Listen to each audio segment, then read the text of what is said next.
Hey, this is Yvan here. This trading psychology lesson is on market dynamics. We'll explore the nature of price movement.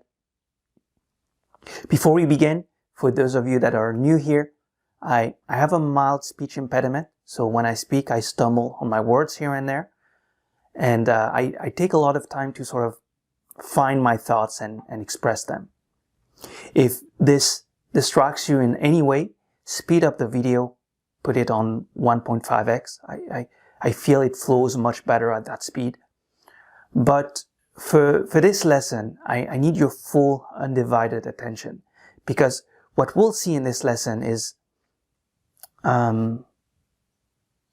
scrap that part. Look, any emotional pain you feel as a trader when the market is moving against you, when you reap a loss or a series of losses, is a sign that your mindset, that your trading psychology is not in alignment with the realities of the market, with the nature of the market.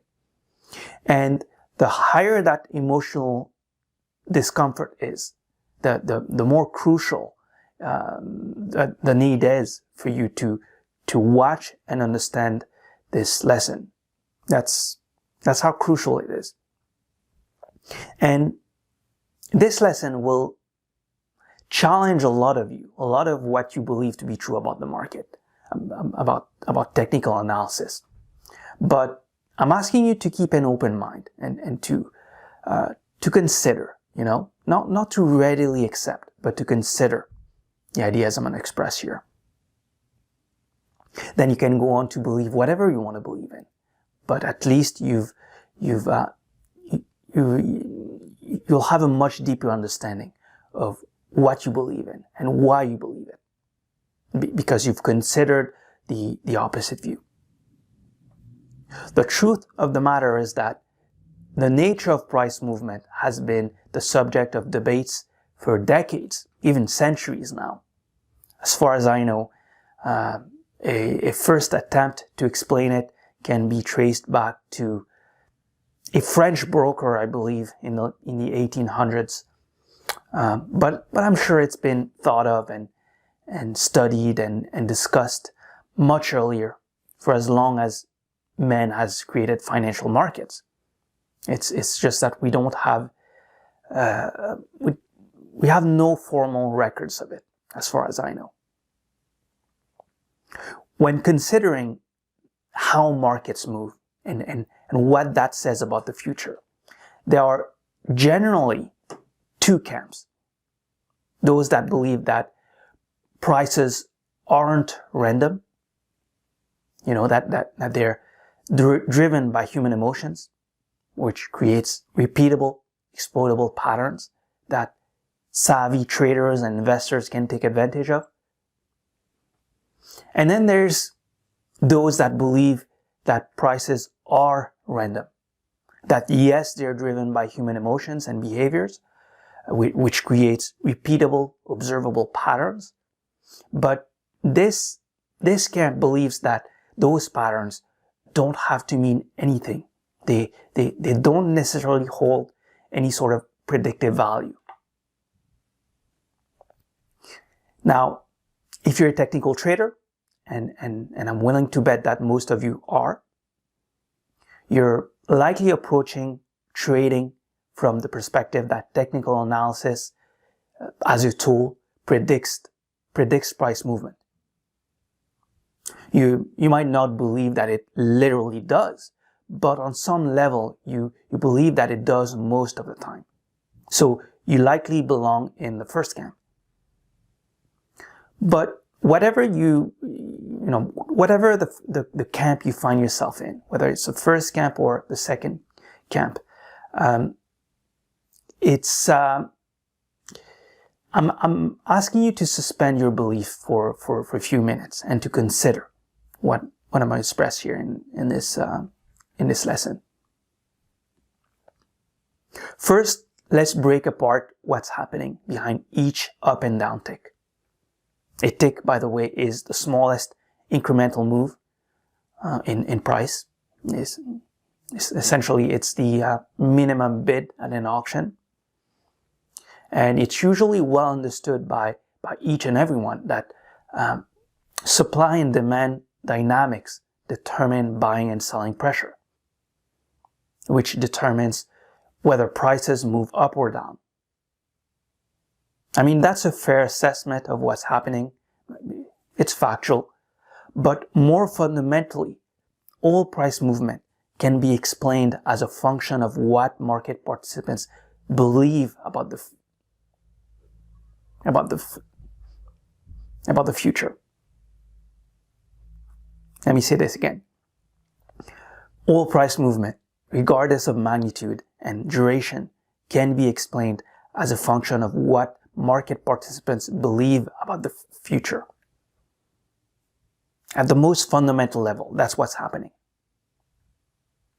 And expounding that further, let's say, all right, let's simplify things. Say you, me, and 8 other people are in a room. I have 100 shares of XYZ stock that I want to sell for a profit. I bought them for $15, and you and the others in the room want to buy some from me. That's a miniaturized market right there. We don't know each other, and we're all trying to profit, right? I'm trying to sell high, you're trying to buy low. Now, the last posted price of XYZ was $20, meaning that that's the price at which I sold some to someone in the room. Now, what would cause the price to move up to $21? Well, someone in the room would have to be willing to buy at $21, right? And that person would do so by bidding the price up. And what would cause the price to move down to $19? Same here. Someone would have to be willing to sell at $19 by offering it lower. But why would anyone want to do that? What would compel someone to buy something at $21 or sell it at $19 when the last posted price was $20? Very simply, it's, as said earlier, it's a belief about the future. Someone buying at $21 is essentially saying, okay, I'm willing to offer a higher price than anyone else in the room. And why would that person do that? Well, it's a belief about the future. That person, for whatever reason, believes that the price is low and expects it to go higher. Conversely, when someone selling at $19 believes, for whatever reason, that the price is high, and as a result, that person expects it to go lower, In other words, prices don't reflect the current value of the underlying. Let me say this again. Prices don't just reflect the current value of the underlying. They also reflect the expected value, the expectation of future value. All price movement is a function of the relative balance and imbalance between forces of optimism and pessimism. If there's a balance between these two forces, prices will sort of stagnate and trade in a tight range. Volatility will contract because each side will be absorbing the forces of each other's actions. All right? But if there's an imbalance between these two forces, between optimism and pessimism, prices will move in the direction of the greatest force.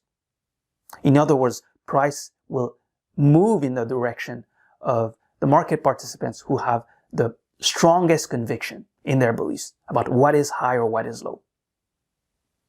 And that conviction is demonstrated by their willingness to bid a price up or offer it lower.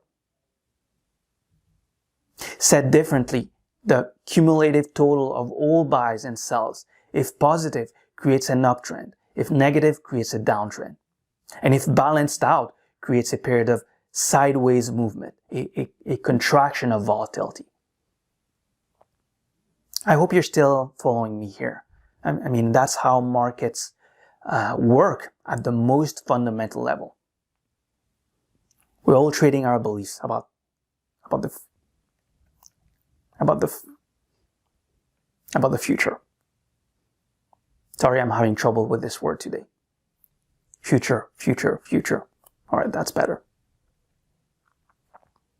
The total sum of our beliefs, of the beliefs of all market participants within the market about the future, that's what moves the market. That's what generates upticks or downticks. And the thing about the market is that it's a reflection of human behavior. You know, and the way humans behave is that they tend to herd together. In other words, they tend to come together as a group and mimic each other's actions because everyone's trying to profit, right? Buy low, sell high. So people move together as a group, and this collective movement is, if positive, creates an uptrend, a succession of upticks with shallow and short-lived downticks. If this collective movement is negative, it creates a downtrend, a succession of downticks with shallow and short-lived upticks. Now, if both optimism and pessimism are more or less equal in force, meaning if there are as much sellers as there are buyers on average, this creates a period of sideways movement, a contraction of volatility. Once again, our beliefs about the future, notably about what is high and what is low, is what moves the market, because people express their beliefs with their money and their trades. The sum of all their beliefs is, if positive, creates upticks. If negative, creates downticks. All right? And since people like to mimic each other's actions, price patterns emerge based on those human behavior patterns.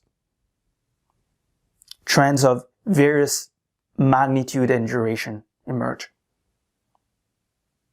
I hope this is clear. I tried to boil this concept down to an essence to make it simple to grasp. Now, on to technical analysis. As you know, it's the study of historical market data like price, volume.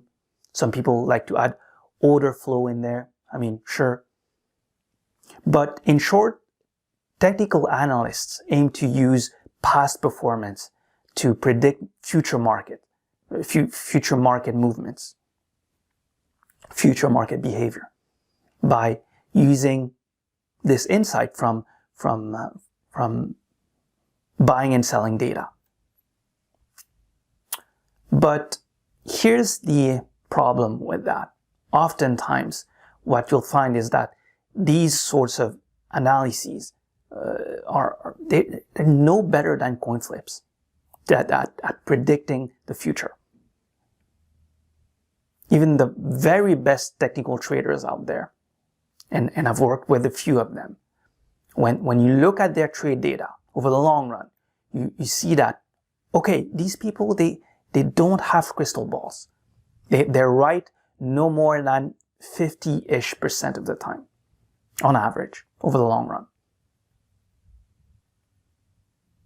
In fact, relating to that, here's an interesting observation. The more beautiful and enticing a chart pattern is, the more textbook it looks and feels, the more obvious it is, and the more eyes are going to be on it. And so the more likely it is to fail. The more likely it is to fail. This isn't me, by the way. This isn't Yvan's opinion. When you look at the data objectively, that's what you find. And there's a very simple reason for this phenomenon. Actually, Yuval Noah Harari does a good job at explaining it in his best-selling book, Sapiens.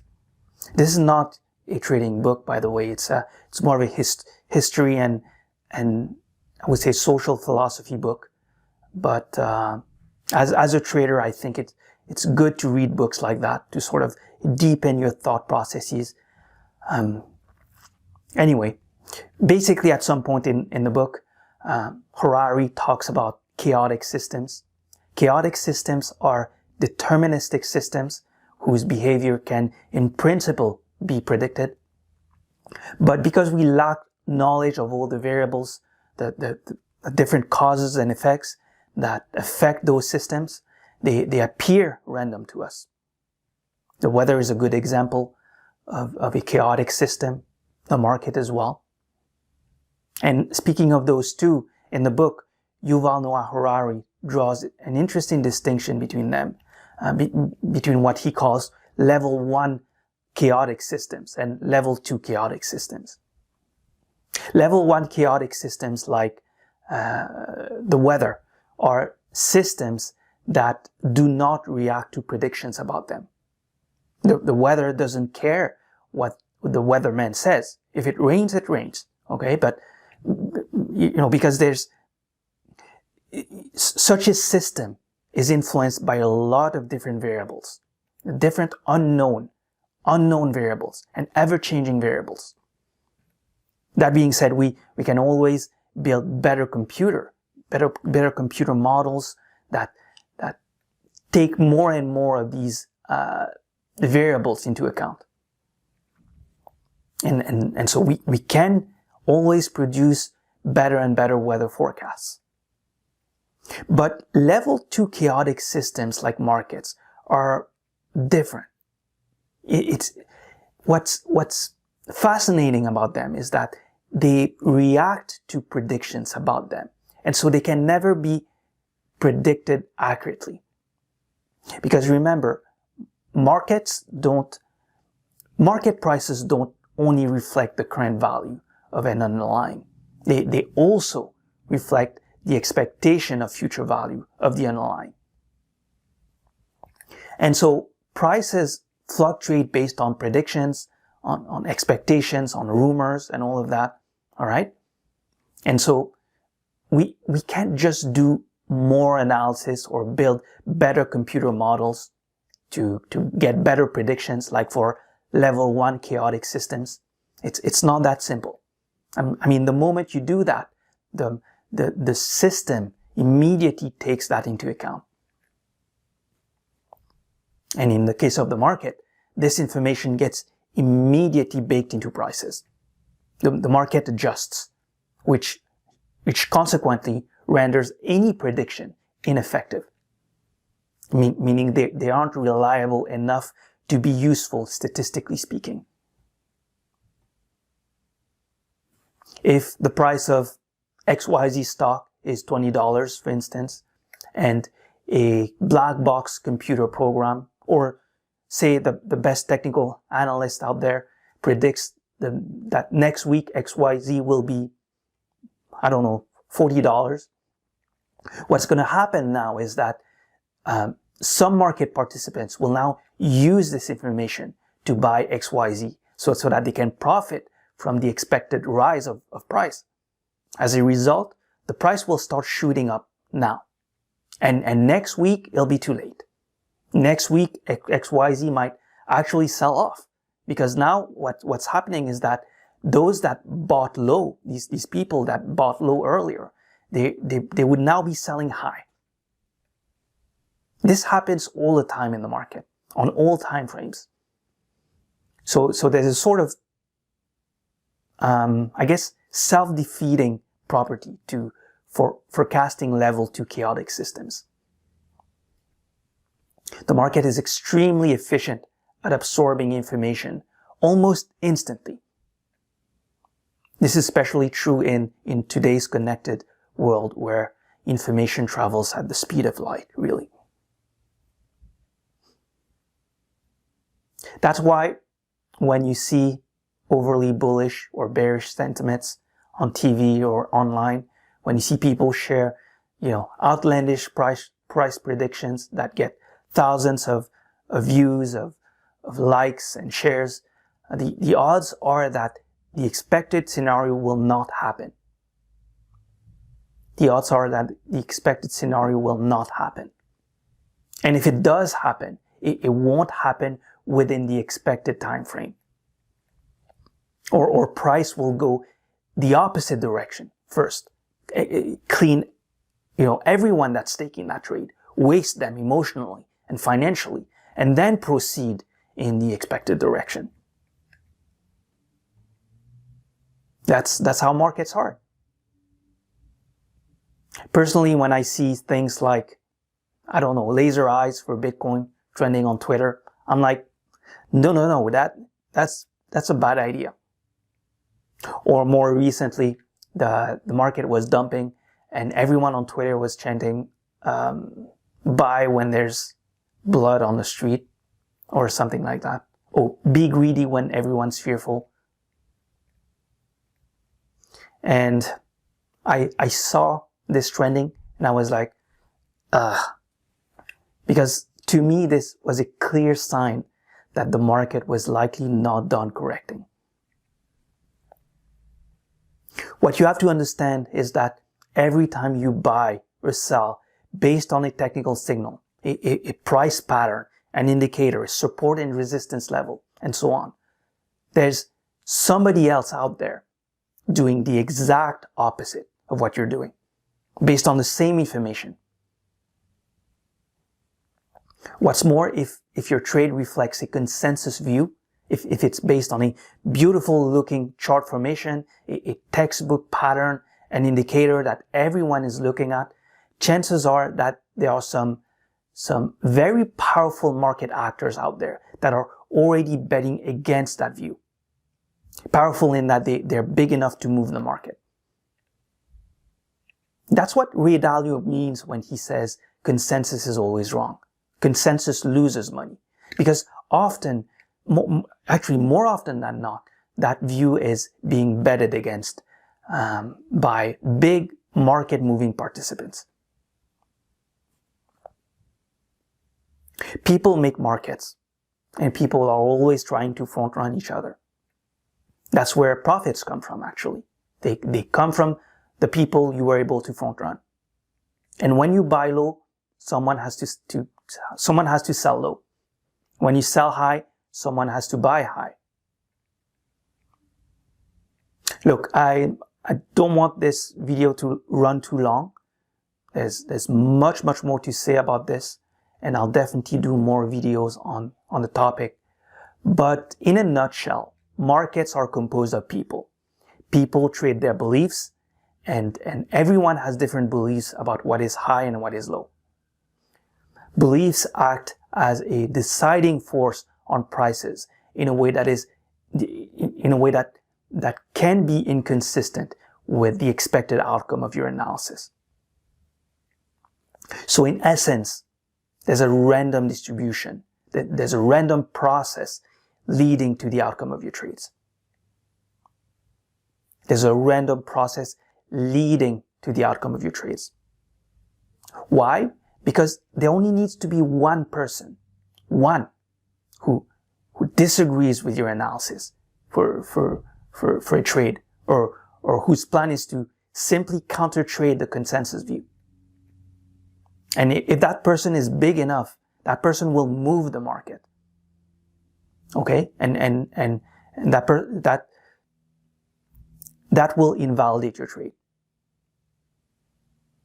This is very important to grasp. So TA doesn't predict future prices. It really doesn't. Because again, there only needs to be one person who's big enough to move the market to invalidate your trades. So now you might say, if TA doesn't predict future prices, then what's the point, right? What does it do exactly? Fair question. Technical analysis is a very useful tool. I'm not saying that it isn't, but most people don't use it well. That's the point I'm trying to make. Essentially, TA helps you identify certain levels on the chart where the buying and selling could occur. Could, not axiomatic, could. as in has the potential to occur. And essentially at those levels, the market will make a decision. What? Nobody knows. Nobody knows for sure. Because there's an unknown amount of people that look at these so-called levels and patterns. Just like there's an unknown amount of people that don't look at these so-called levels and patterns and that don't act on them and that do the exact opposite of what they're indicating. It's all very difficult to quantify.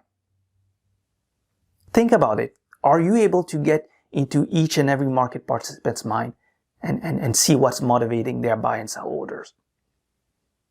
No. They could be buying and selling for a number of reasons. Hence, the market can truly do anything at any moment, because every market participant is an unknown variable. That means that you will never learn enough to anticipate every possible reason that would make someone buy or sell. Because market participants have different beliefs and goals and aspirations and motives. All right? So, used correctly with this knowledge and acceptance of uncertainty in mind, TA is a very powerful tool that helps you manage your risk sensibly. Okay? It helps you create a framework that encourages systematic engagement with the market. In other words, TA helps you stay exposed to the market, and consistent exposure with proper risk management and reward asymmetry is what brings you success. That is what brings you long-term success as a trader in the market. Consistency, consistent exposure, proper risk management, and reward asymmetry. This trio is what brings you long-term success. The problem is that most people blindly assume that TA says what will happen next. And it doesn't do that. It says what happened in the past, but it gives no guarantee as to what will happen in the future. Because, and I know I'm repeating myself a lot here, but this is important. Every time you buy and sell, based on a pattern, on an indicator, right? On support and resistance level, whatever. There is somebody else out there doing the exact opposite of what you're doing, based on the exact same information. And there only needs to be one market participant who disagrees with your analysis and expresses that belief with his money. And if he's big enough to move the market, he will invalidate your trade. You have to understand this. So our guesses about the future are only conjectures. Regardless of the myriads of reasons or justifications that market participants like to find to give credence to their predictions, the hard, cold fact of the matter is that the future is uncertain.